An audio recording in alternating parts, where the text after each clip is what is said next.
Ravi de vous retrouver sur l'ensemble de nos plateformes sur Prestige pour vous informer. Au sommaire de cette édition,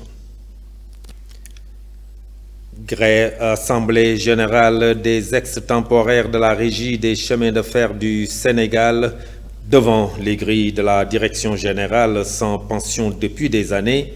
Ils interpellent le Premier ministre Ousmane Sonko. Le maire de la commune de Thiès-Nord, avec à sa tête le maire Mamadou Diakhaté, a lancé aujourd'hui les cours de vacances gratuits à l'école élémentaire Kër Yaye Fanta de Thiali.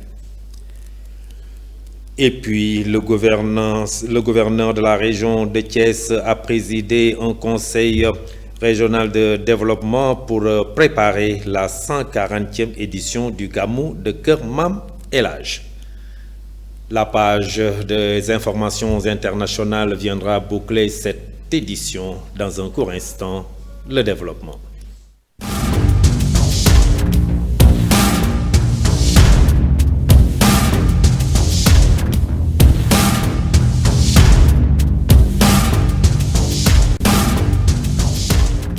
Mesdames, mademoiselles, messieurs, bonsoir et bienvenue dans ce journal. Les membres de l'entente des ex-temporaires de la Régie des chemins de fer du Sénégal ont tenu une assemblée générale ce mardi 19 août 2025 devant les grilles de la Direction générale sans passion. Depuis des années, ils interpellent le Premier ministre Ousmane Sonko sur ses promesses de régularisation. Ils ont aussi pointé du doigt le ministre Cheikh Diba qu'ils accusent d'inaction. Suivons les propos de Ali Sow qui a porté leur parole. Il est au micro de Oulimata Sow Madiombao. L'historique, c'est parce que c'est notre lieu de travail. C'est des symboles. Et si on a des revendications, on ne peut faire que venir ici le poser parce que ça a débuté ici. Les revendications sont simples parce que c'est tout simplement de demander à l'État à ce que ce problème soit vidé, ce problème des pensions, naturellement, parce que c'est des cotisations déjà cotisées par les travailleurs, par travailleurs et par employeurs. Et ça n'a pas été versé. Cela a entraîné des faibles pensions, d'une part. D'autre part, il y a des camarades qui ne figurent pas au niveau de l'IPRES. Et cela ne peut plus perdurer. Pour le cas, je pense que c'est le ministre des Finances, Cheikh Diba. Il était là-bas au temps du président Macky Sall. Macky Sall, le président Sall avait donné l'instruction pour que ce problème soit vidé. Il était là-bas, il est témoin. Pourquoi il hésite à régler ce problème-là? Mais c'est des cotisations. Parce que nous, les travailleurs, tout ce qui nous lie avec l'État, on l'a respecté. L'État a pris des décotes sur toutes nos dus. C'est-à-dire tout ce qui est rappel et tout. Ils ont pris des décotes. Donc les travailleurs ont fini avec l'État pour le respect des droits. L'État doit de retour respecter les droits des gens.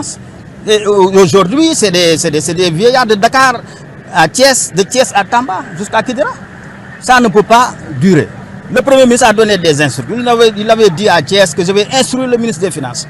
Nous demandons à monsieur le ministre des Finances pour que ce problème-là soit vidé avant que les gens n'aillent occuper les... Parce qu'on n'a que les infrastructures ferroviaires, parce que nous sommes des cheminots. Vous le disiez tout de suite dans le sommaire, la mairie de la commune de Thiès-Nord, à sa tête le maire Mamadou Diakhaté, a lancé aujourd'hui les cours de vacances à l'école élémentaire Kër Yaye Fanta de Thiali. Les élèves seront renforcés durant un mois dans ce programme initié par le mouvement national des patriotes du Sénégal, section Thiès-Nord dans le cadre des actions citoyennes.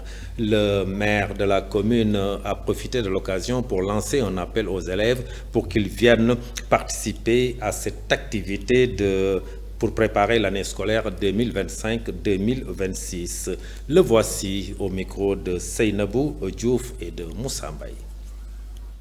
de lancer un message donc aux populations de Thiali et de Diakhao Thiali à venir donc participer donc à ces activités-là. Donc, comme je l'ai dit tantôt, c'est gratuit. On peut y participer donc sans bourse déliée. Donc, nous les lançons donc à venir participer.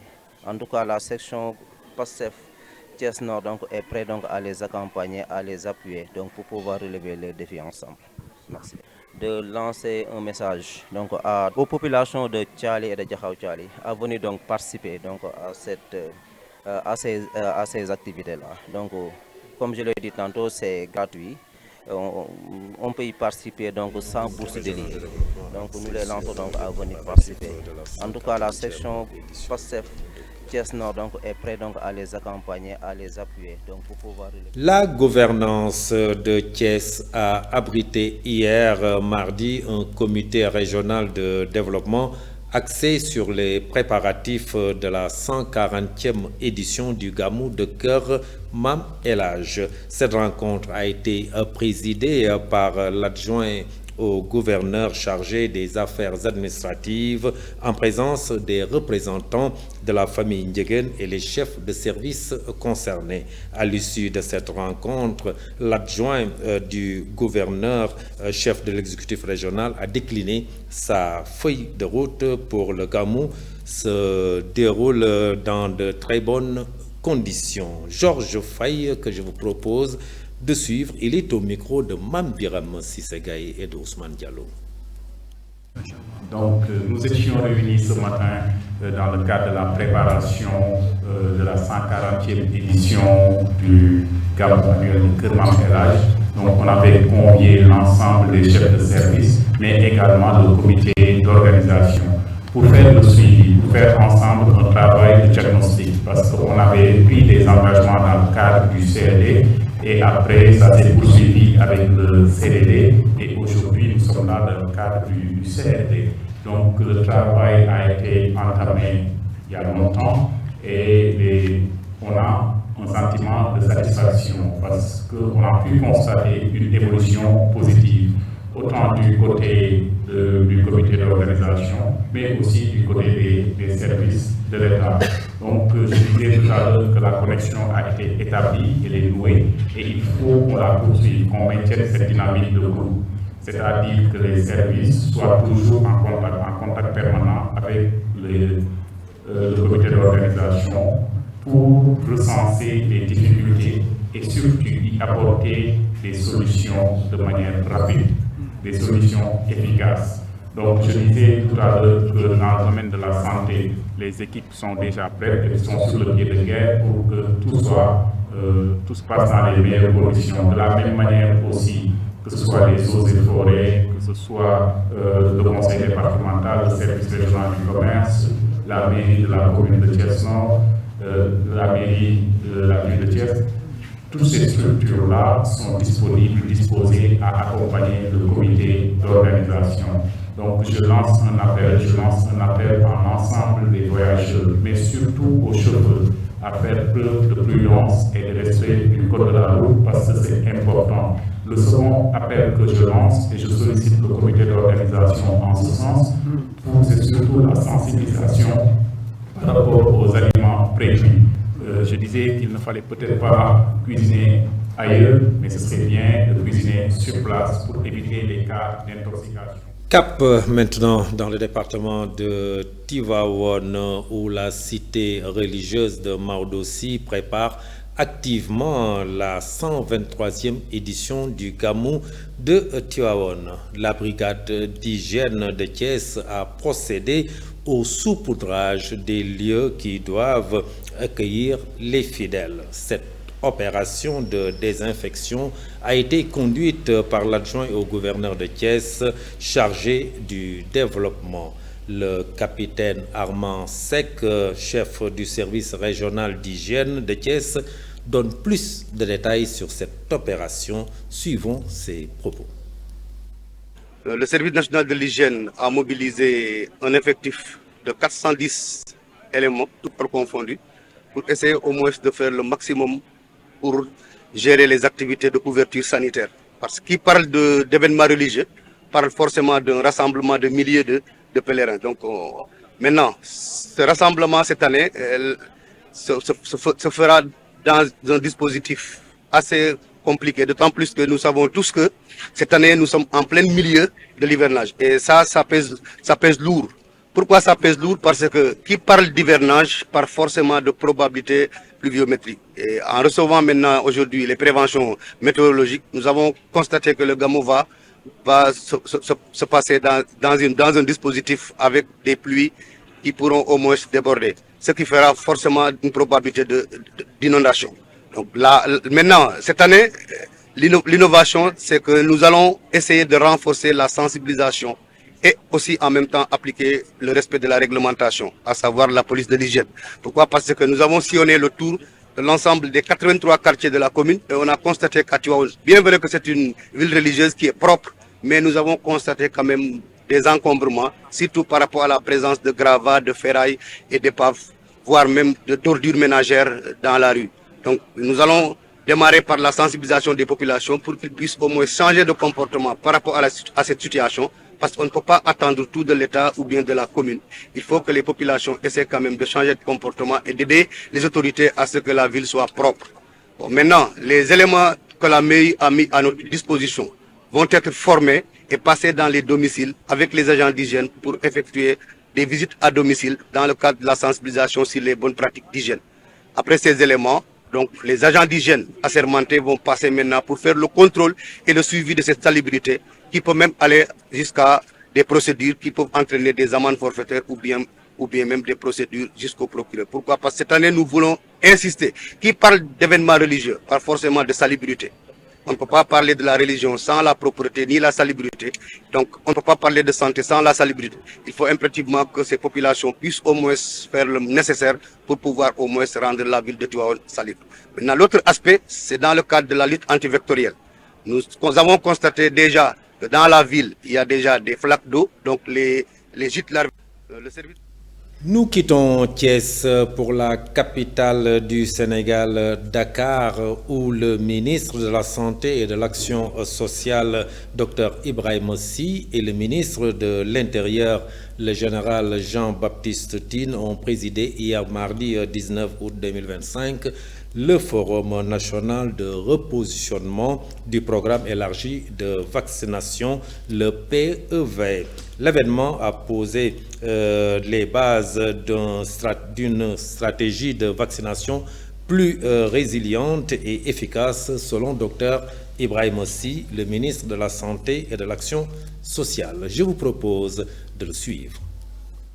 L'avènement de Covid, cette performance a connu une baisse.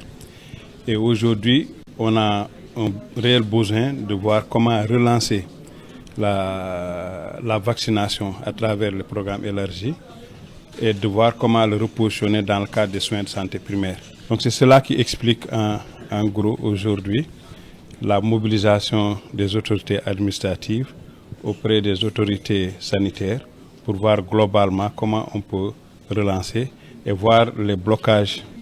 Et il va falloir travailler et pouvoir les identifier avec l'ensemble des parties prenantes et voir comment on peut adresser ces facteurs-là. Mais je pense que l'un des plus importants, c'est les aspects financiers, les idées reçues souvent, mais la mobilisation des communautés. Mais aussi, un point que je voudrais aussi souligner, c'est on parle de surveillance aussi. Ça veut dire la partie de la recherche clinique pour voir un peu l'effet que les vaccins peuvent avoir sur les gens et de montrer le bienfait de la vaccination. Parce que c'est avec une recherche clinique qu'on peut montrer qu'aujourd'hui on a pu sauver tant de personnes par rapport grâce à la vaccination. Toutes les régions vont présenter aujourd'hui la situation par rapport à la vaccination et aussi la stratégie qui est attendue en termes de repositionnement au sein des soins de santé primaire. Donc, il y aura une stratégie globale qui va être définie au niveau national, mais cette stratégie va être adaptée en fonction des besoins des régions. L'avènement de Covid.